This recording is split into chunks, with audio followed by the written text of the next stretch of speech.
let's just say you're fighting someone a lot heavier than you, or you're weak that day. Okay, you fought and you didn't take the right supplement or whatever, or you just got beat up, or you're just tired, you didn't eat the right food.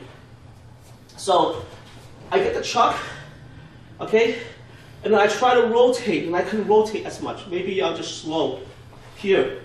Okay, so I didn't get my hip all the way in.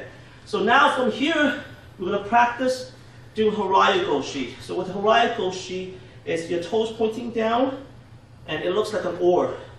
All right? So we're going to go 1, 2, 3. Everything's the same. Instead of a hip throw, he might even move his body. Okay, so we're going to work 2 ways. One is he doesn't move. We just didn't backstep far enough.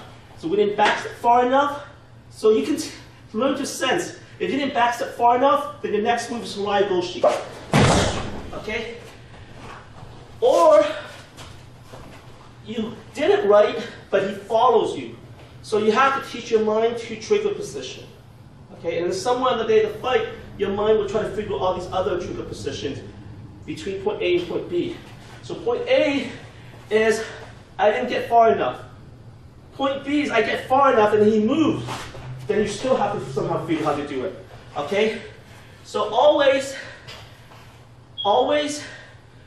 during your training session, always think of point A, which is perfect execution. Point B, not perfect execution. Okay, so point A, I threw my jab and it lands perfectly.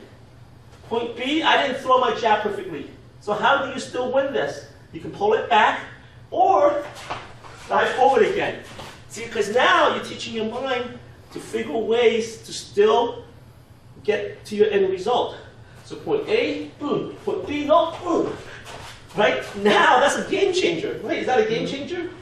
Most of us don't think in that term. Right? So we go jab, boom. Jab doesn't work, boom. Right? Totally game changer. So same thing here. Okay, so we get our hip throw, boom.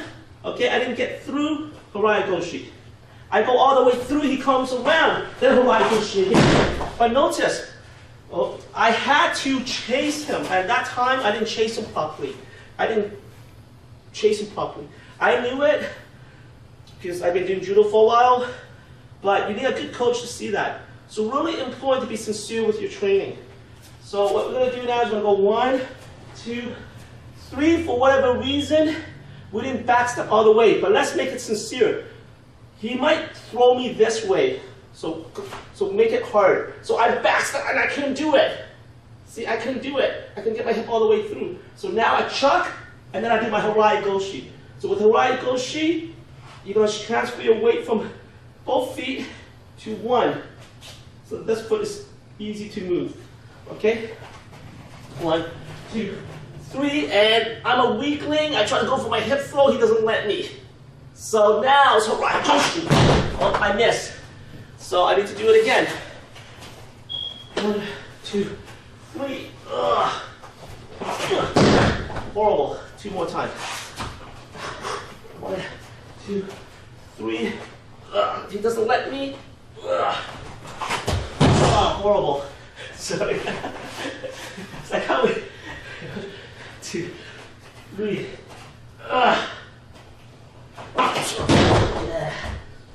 And so very important to make a mistake and then feel how you made the mistake and somehow pull off the move still. That's the difference between elite athlete and non-elite athlete. A non-elite athlete has to do everything perfectly. So on the day of the fight, their mind is fixated. It's like being someone who's very religious or very dogmatic. They think there's only one way of doing things. So I was listening to Zen, and Alan Walt said that be careful of people who are very dogmatic. Yeah, everything's white, black and white with them. Because they don't understand the true nature of the human being. Instead, understand there's gray areas, and understand that it's okay to be in the gray area. And understand your human nature and the human nature around you. Instead of just white and black. Because if it's only white and black, then you're going to go very extreme. Okay? So 1, 2, 3. He gives me a hard time. I back step. Now from here, I'm going to slow it down a little bit. How do I know if I have good Hari Goshi? This foot needs to be here. But right now, notice I'm too far away. So I might go here again. So I went here, come in, and now throw. Boom. And notice I left my foot in the air for a second. Very important to leave your foot in the air so that you learn to carry his weight and learn to balance on one foot. If you drop your foot too soon, then you're teaching your mind not to establish equilibrium during the dynamic of throw. Right? So if you watch high-level judokas, when they do uchimata, they go woof, and they leave the foot in the air after the guy is on the back still. Okay? Same thing with striking. Too many beginners will throw that cross and they bring it back too soon. Hit the cross, land on your partner or your focus mitt, and then learn to push your hip a little bit more, learn to tighten your body, learn to twist your body a little bit more. That way you learn to get the biomechanical feedback.